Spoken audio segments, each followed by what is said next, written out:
నా పేరు రవి బయ్యవరపు. మంచి టీం దొరికింది, మంచి అవుట్పుట్ వచ్చింది. 25th రిలీజ్ అవుతుంది, చూసి ఆదరించండి. ఇంకా మరిన్ని వస్తాయి మా దగ్గర నుంచి. అండ్ విశ్వాస్ గారు నా పార్ట్నరు ఈరోజు రాలేకపోతున్నారు, కొంచెం వర్క్ ఉండి యూఎస్లో ఉండిపోయారు. ఆయనతో మీ మీడియా అందరికీ సారీ చెప్పమన్నారు. అండ్ ఈ కథ స్టార్ట్ అవ్వడానికి main reason Surabhi madam and Prabhakar sir. మీరు ఆ రోజు ఒప్పుకొని మా మీద నమ్మకం పెట్టి ఇవ్వకపోతే ఇది వచ్చేది కాదండి. I'm very thankful to you. And ETV విన్కి మాకు ఈ అవకాశం ఇచ్చినందుకు ఎప్పటికీ కృతజ్ఞపడి ఉంటా. అండ్ మరిన్ని ఇంకా మంచి రావాలని మా దగ్గర నుంచి నేను ఆశిస్తున్నాను. థ్యాంక్ యూ అండి. 1949 ఆగస్టు 15వ తేదీ కాకతీయ పత్రికలో ముద్రించబడినటువంటి ఈ కథ తెలుగు సాహిత్యంలో అత్యద్భుతమైనటువంటి ప్రతిభావంతమైన కథగా ఇది వినుతికెక్కింది. నాకు తెలిసి నేను 100 ఏళ్ల కథను అధ్యయనం చేసినప్పుడు ఒక సతీష్ చందర్ గారి డాగ్ ఫాదర్, అలాగే కాశీపట్ల వేణుగోపాల్ గారి రాళ్ళెత్తిన కూలి, అలాగే రమాదేవి శాస్త్రి గారి రహదారి, దాట్ల నారాయణమూర్తిరాజు గారి ఊగరా ఊగరా ఉరికొయ్యనందుకొని ఊగరా లాంటి అత్యద్భుతమైనటువంటి కథా సాహిత్యాన్ని తెలుగు సాహిత్య ప్రముఖులు అందించారు. అందులో అగ్రేసర వరసలో ఉండేటువంటి కథ గొల్ల రామవ్వ. గొల్ల రామవ్వ ప్రత్యేకత ఏంటంటే, ఒక కథను రాయడం అని, ప్రతిభావంతంగా కథను రాయడం అనేది, పివి నరసింహరావు గారు ఈ కథ రాయడం అంటే ఆ నేపథ్యాన్ని ఎవరు రాసినా కూడా బాగొస్తుంది. కానీ పివి నరసింహరావు గారు రాయడం వల్ల ఎందుకు బాగొచ్చిందంటే, ఆయన బహుభాషా కోవిదుడు. ఈ కథను మనం తీసుకుంటే అప్పటి నేపథ్యాన్ని అద్భుతంగా ఆవిష్కరించడంలో తనకు తెలిసినటువంటి భాషలు, ఫస్ట్ తెలుగు, అద్భుతమైనటువంటి సంస్కృత ఎక్స్ప్రెషన్, సంస్కృత భాషలోని ఎక్స్ప్రెషన్స్ ఉంటాయి. అలాగే ఉర్దూ పరమైనటువంటి ఉర్దూ ఎక్స్ప్రెషన్స్ ఉంటాయి. అలాగే తెలంగాణ నుడికారానికి సంబంధించినటువంటి భాష అద్భుతంగా అభివ్యక్తం అవుతుంది. ఒక విషయాన్ని చెప్పేటప్పుడు, ముఖ్యంగా ఒక విషయాన్ని చెప్పేటప్పుడు ఆ భాషలో ఆ సందర్భంలో ఉన్నటువంటి పెయిన్ పలికించేటువంటి నేర్పు, ఓర్పు, పాండిత్యం గల వ్యక్తి పివి నరసింహారావు గారు. కాబట్టి గొల్ల రామవ్వ అనే ఒక అద్భుతమైనటువంటి త్యాగధనురాలి ఈ జీవిత సందర్భాన్ని అద్భుతంగా ఆవిష్కరించారు. కుటుంబ సభ్యుడిగా వచ్చాను. మా బుజ్జి అండ్ బుజ్జి, ఎందుకంటే మేము కుటుంబ సభ్యులం కాబట్టి మేము అలానే పిలుచుకుంటాం. నాకు అసలు నీ పేరు రావట్లేదు. మా వర్మగారు అబ్బాయి, నాకు గాడ్ ఫాదరు. నేను రాఘవేంద్రరావు గారి దగ్గర రైట్ హ్యాండ్గా నిలబడడానికి, నా జీవితం నిలబడడానికి అలా వీపు మీద చేసి తోసిన నా గాడ్ ఫాదర్ లాంటి మా వర్మగారు అబ్బాయి మా బుజ్జి, మా రాఘవేంద్ర వర్మ దీనికి ప్రొడ్యూసరు. ఇంకో మా బుజ్జి గారు, మేమందరం కలిసి సీరియల్స్ చేసేవాళ్ళం. వరా గారు. కాబట్టి మా ఫ్యామిలీ ఫంక్షన్లో భాగంగా మీతో పాటు వచ్చి కూర్చుందామని వచ్చా, టక్కున ముందుకు లాగారు. Thank you so much. Thank you madam. మా వరా గారికి, మా బుజ్జికి గురువుగారి ప్రాజెక్ట్ని చేసే అవకాశం ఇచ్చి పుణ్యం కట్టుకున్నందుకు మా వాళ్ళ తరపున మీ కృతజ్ఞతలు. నేను జర్నలిస్ట్గా పనిచేస్తున్న సమయంలో మొదట ఆ తప్పటడుగులు వేస్తున్న సమయంలోనే మాకు అప్పుడు బుక్ రీడింగ్ అనేది కంపల్సరీ పెట్టేవాళ్ళు. కంపల్సరీ 15 రోజులకు ఒకసారి ఒక బుక్ మీద రీసెర్చ్ చేసి చదివి ఆ బుక్ మీద క్లాసులు ఉంటే దాని మీద డిస్కషన్ జరిగేది. ఆ సమయంలో నేను ఈ గొల్ల రామవ్వ కథను చదవడం జరిగింది. మామూలుగా అప్పటి వరకు నాకు తెలిసి తెలియని సినిమా పిచ్చితో ఉన్న వయసులో కథ అంటే ఒక హీరో, ఒక హీరోయిన్, ఒక ఫైటు, ఒక పాట, ఒక రొమాంటిక్ సీను, ఒక క్లైమాక్స్, ఇలా వెళ్తున్న సమయంలో చదివిన ఆ కథ ఒక సంఘర్షణ, ఒక మానసిక సంఘర్షణ. కేవలం అంటే ఎక్కువ చెప్తే కథ రివీల్ అయితేమో, కేవలం ఒక గుడిసెలో గొల్ల రామవ్వ మానసిక. ముఖ్యంగా మా మీడియా మిత్రులకు, ప్రింట్ మీడియా మిత్రులకు అందరికీ నమస్కారం. నేను డెస్టినీ చాలా నమ్ముతా. అంటే ప్రతిదీ ముందే రాసిందేమో అని అనిపించేట్లుగా ఉంటాయి ప్రతిదీ. ఈ ప్రీమియర్కి నేను రావడం నిజంగా ముందే రాసిందేమో, ఎందుకంటే ఎక్కడి బంధుమో ఇది. పివి నరసింహ, నాది హన్మకొండ, నేను పుట్టి పెరిగిందంతా బ్రాహ్మణ వీధి. అక్కడ చిన్నప్పుడు వీళ్ళని చూస్తూ పివి గారి గురించి వింటూ, పివి రంగారావు గారి గురించి, మిగతా అందరి గురించి వింటూ, వాళ్ళ మధ్య ఒక కాళోజీ గారు, మిగతా మా దగ్గర ఐకిషన్ రావు గారు, విశ్వం గారు, విద్వాన్ విశ్వం గారు, ఇట్లాంటి కవుల మధ్య తిరిగి చిన్నవాడిగా ఉంటూ వాళ్ళందరినీ చూస్తూ వాళ్ళ కవితలు వింటూ వాళ్ళ పాటలు వింటూ వాళ్ళ కథలు వింటూ పెరిగిన వాడిని ఈరోజు నిజంగా ఒక వరంగల్ వాసిగా, హన్మకొండ వాసిగా జాతీయ స్థాయిలో ఒక గే రచయితగా పేరు తెచ్చుకొని ఇక్కడికి రావడం అనేది ముందుగా రాసి ఉందేమో అనిపిస్తుంది. ఎందుకంటే మా హన్మకొండ అంటే ఒకానొక క్రమంలో పివి గారు అలిగారు కూడా వరంగల్ మీద, అయినా కూడా మావాడు, మా పివి నరసింహారావు గారు మావాడు, మా హన్మకొండ మా వరంగల్ వాడు అని మా అందరికి దగ్గర అని ఎంతో మంది చెప్పుకున్నారు. నిజంగా ఈ గొల్లరామవ్వ కథ అందరం చదివి ఉన్నాము, చిన్నప్పటి నుంచి చదువుతూ వస్తున్నాను. అప్పట్లో ప్రతి పల్లెలో ప్రతి ఇల్లులో ఒక గొల్లరామ ఉండేది. మా ఇంట్లో కూడా మా నాన్నమ్మ ఉండేది, వెంకటలక్ష్మి అని. ఆమె చెప్తే కానీ నాకు ఈ రజాకార్ల గురించి తెలియదు. మా అన్న ఏట సత్యనారాయణ రజాకార్ అనే సినిమా తీస్తే అందులో బట్టలు ఊడదీయించి బతుకమ్మ ఆడించిన సందర్భానికి నేను ఒక పాట రాశా. అదంతా మా నాయనమ్మ నాకు చెప్పింది. రజాకార్ల అకృత్యాలు ఎట్లా ఉండేటివి, రజాకార్లకు భయపడి ఆ గుమ్ముల్లో ఆ గాదెల్లో ఎట్లా దాచుకున్నారు, మా మాన ప్రాణాలను ఎట్లా కాపాడుకున్నారు అని చెప్తే మా ఇంట్లో కూడా నిజంగా మా నానమ్మకు అంటే ఇది చూస్తుంటే నాకు గుర్తొచ్చి చెప్పదామనిపించింది. మా నానమ్మకు 5 కొడుకులకి నమస్కారం. This has been tremendous journey.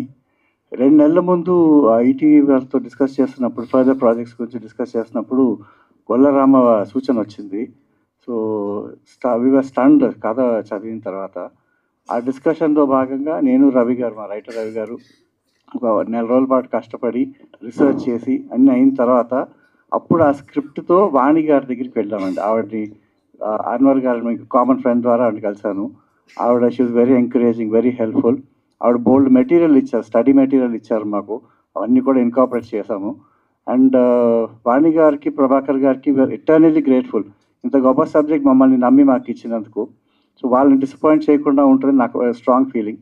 And dialogue version అయిన తర్వాత కూడా వెళ్ళి వాణి గారికి మొత్తం వినిపించాం. She was very happy with it. బాగా బ్లెస్ చేశారు మమ్మల్ని అందరినీ. So and otherwise this is a regular film అనుకోము, ఎందుకంటే it is not a regular film. 30 minutesలో we have packed in so much of emotion. And ఇంతకుముందు మేము కారా మాస్టర్ గారి కథ మౌనమే నీ భాష తీసాం. That was a big success. And continuation ఇది. దీని కంటిన్యూషన్ సీతమ్మకు చేస్తే ఇంకో కథ, అది కూడా షూటింగ్ అయిపోయింది, ఎల్వి శ్రీరామ్ గారు చేశారు. సో ఇలాగ మా అదృష్టం ఏంటంటే వి గెటింగ్ క్లాసిక్స్ అన్ని తెరకెక్కించడానికి మాకు అవకాశం వస్తుంది.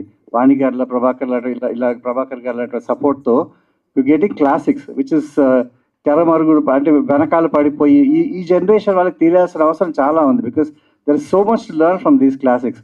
అవి పిక్చరైజ్ చేయడానికి మాకు అవకాశం ఇస్తున్నారు. ఈటీవీకి వీఆర్ ఎటర్నల్లీ గ్రేట్ఫుల్. బాపిరెడ్డి సార్కి, అజయ్ శాంతి గారికి.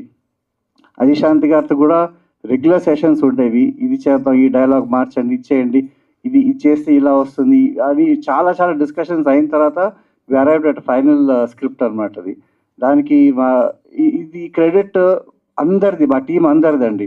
అందరూ గుర్రాలాగా ఇంకా పరిగెడుతూ ఉంటాము. So will make sure we give good products. Thank you so much.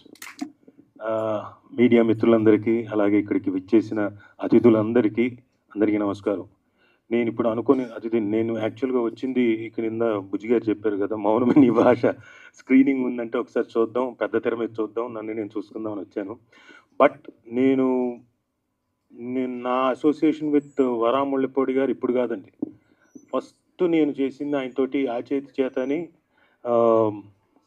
1995 ఆ టైంలో ఆయన చేసిన ఎపిసోడ్స్లో, జమినీకి చేసిన సింగిల్ ఎపిసోడ్స్లో నన్ను హీరోగా పెట్టి చేశాడు ఆయన. ఆ తర్వాత నేను బాపు గారి భాగవత కథలు, ఆ తర్వాత నన్ను పెట్టుకొని వీలైన యాడ్స్ కూడా చేశాడు. నా మీద ఒక ప్రత్యేకమైన యాడ్ ఉంది, ఈ ఎండకు పాదరక్ష, ఇంకొకటి వానకు గొడుగు రక్ష అని. అది అంతకంటే డీటెయిల్స్కి వెళ్ళను, అది వీలైతే మీరు యూట్యూబ్లో చూసుకోండి. యాటాకు అర్థమైంది. సో అప్పటి నుంచి ఇప్పటిదాకా మా ట్రావెల్ దాదాపుగా 30 సంవత్సరాలు అయిపోయింది.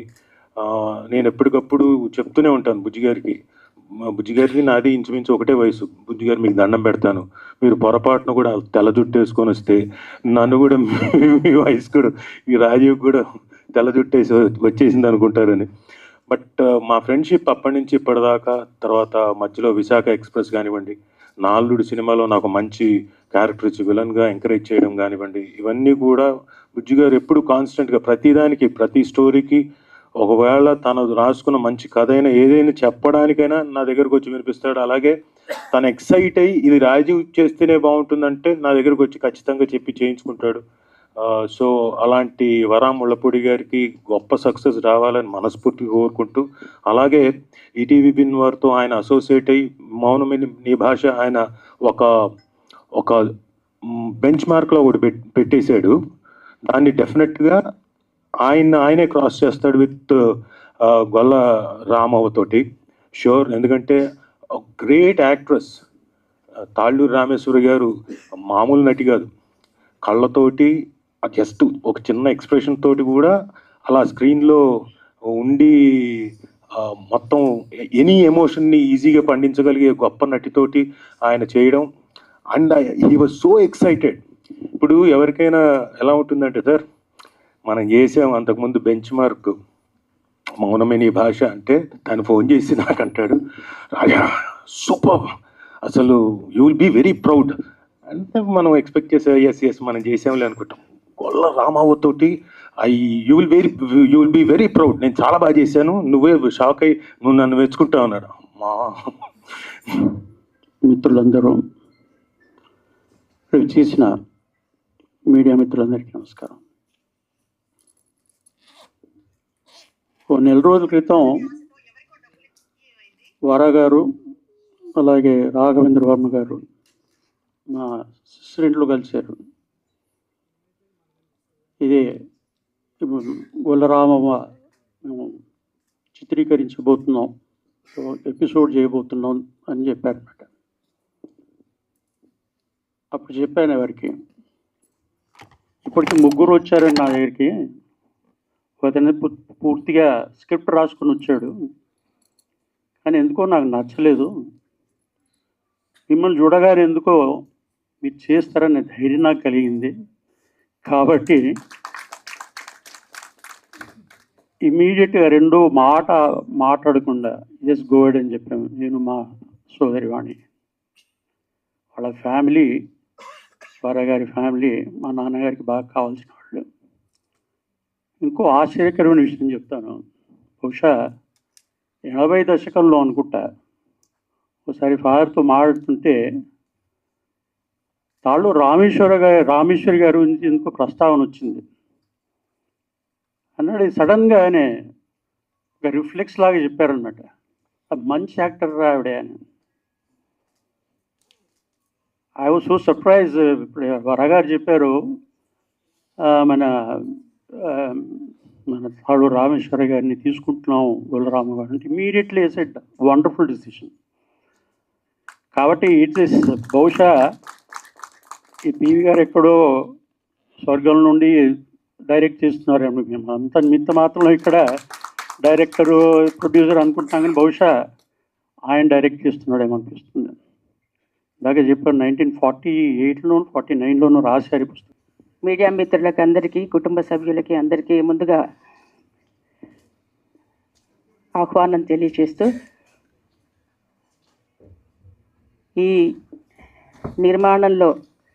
ఈ సినిమా నిర్మాణంలో ముఖ్య పాత్ర వహించిన అందరికీ శుభాకాంక్షలు తెలియజేస్తున్నాను.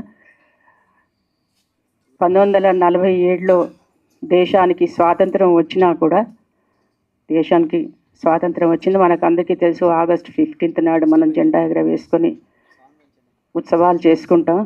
కానీ హైదరాబాద్ స్టేట్ విమోచన మాత్రం 48లో సెప్టెంబర్ 17th కానీ పోలీస్ యాక్షన్తో కానీ జరగలేదు. అందులో ప్రముఖ పాత్ర వహించిన స్వామి రామానంద తీర్థ వర్ధంతి ఇవాళ. అక్కడి నుంచే ఫ్లోరల్ ట్రిబ్యూట్ తర్వాత స్వామి అసెంబ్లీ ఎదురుగా ఉన్న విగ్రహం దగ్గరకు వెళ్ళి అక్కడ ఫ్లోరల్ ట్రిబ్యూట్ కావించి సమాధి దగ్గర నుంచి మేమందరం ఇక్కడికి వస్తున్నాం. ఇదంతా యాదృచ్ఛికం కావచ్చు, కానీ ఇది చాలా సర్ప్రైజింగ్ అనిపిస్తుంది. వాళ్ళ పెద్దల ఆశీర్వచనంతో ఇంత మంచిగా, అంటే ఒక 24 కళలు, సంగీతం అవసరమే, మంచి యాక్టర్ అవసరమే, అలాగే మంచి కెమెరామెన్ అవసరమే. అలాగా 24 కళలతోని సమ్మిళితమైన ఒక సెల్యులార్ చిత్రం తీయాలంటే అందరి కృషి నిజంగా అభినందించదగ్గ విషయం. వచ్చి కూర్చోగానే 2 క్షణాలు 5 క్షణాలు చూపించిండు, కానీ ఒక్కసారి మా చిన్నప్పటి జీవితంలోకి ఇప్పటిదాకా షేక్ గారు చెప్పినట్టుగా మా కాలం అయితే మా అమ్మమ్మలు నాయనమ్మలు అందరూ ఆ రజాకార్ మూమెంట్లో జరిగిన అనేక అరాచకాలు కావచ్చు, కథలుగా స్వాతంత్ర సమరయోధుల త్యాగాల గురించి, అలాగే వీళ్ళందరూ హైదరాబాద్ను వదిలేసి అరాచకాలు ఎక్కువైపోయినప్పుడు ఊళ్ళు ఖాళీ చేసి వీళ్ళు వేరే పక్క రాష్ట్రాలకు వెళ్ళిపోయిన తలదాచుకున్న కథలు, ఇవన్నీ వింటూ పెరిగిన వాళ్ళం. వాళ్ళు చెప్పినప్పుడల్లంతా మనం విజువలైజ్ చేసుకుంటాం, ఏదో మనసులో తిరుగుతుంది కథల్లాగా, మాకు అలా జీవితాల్లో ముడివేసుకున్నాము. దానిలోకి ఒక్కసారి మా బాల్యంలోకి ఒక్కసారి తీసుకుపోయినట్టుగా అనిపించింది. బ్యూటిఫుల్ మ్యూజిక్, రియలీ మంచి కంచు కంఠం, చక్కని స్వరంతో చెప్పిన ఎంతో బాగుంది అదంతా. ఇలాంటి ఈ కథ గురించి చాలాసార్లు అనేక సార్లు నన్ను పత్రికా ప్రముఖులు కావచ్చు, రచయితలు కావచ్చు, లైబ్రరీస్ కావచ్చు నన్ను కాంటాక్ట్ చేయడం జరిగింది. నా మహాభాగ్యంగా తలుస్తున్నాను. 100 ఏళ్ల కథకు వందనాలు అని గొల్లపూటి మారుతిరావు గారు మా ఆఫీస్లోకి వచ్చి దాన్ని అంతా రికార్డ్ చేసి ఎంతో చక్కగా వాళ్ళు అప్పుడు ఆడియో రిలీజ్ చేశారు. ఇప్పుడంతా వీడియోలో అన్నీ సోషల్ మీడియా బాగా అయిపోయింది, కానీ అప్పుడు ఆ కాలంలో ఆడియో కథ రిలీజ్ చేశారు. దానికి చాలా ఎంత గొప్పగా చేశారు అంటే ఈ కథ. అలాగే కారా గారు, కాళీపట్నం రామారావు గారు కూడా మళ్ళీ అడిగి తెప్పించుకున్నారు. ఈ కథను తెప్పించుకుని నాన్నగారి ఫోటోగ్రాఫ్తో పాటు ఆ కథను అక్కడ వాళ్ళ లైబ్రరీలో ప్రదర్శించుకున్నారు. ఇలా అనేక సార్లు ఈ కథ గురించి చాలామంది అడగడం అనేది, అంటే ఈ కథకున్న ప్రత్యేకత ఒక్కసారి మీకు ఆ చారిత్రక పుటల్లోకి మనం తీసుకెళ్ళిపోతుంది. అంటే వెనక్కి వెళ్ళిపోతాం. మనం వెళ్ళిపోయి ఎంతమంది త్యాగాలతోని మనం ఇంత స్వాతంత్రాన్ని మనం అనుభవిస్తున్నాం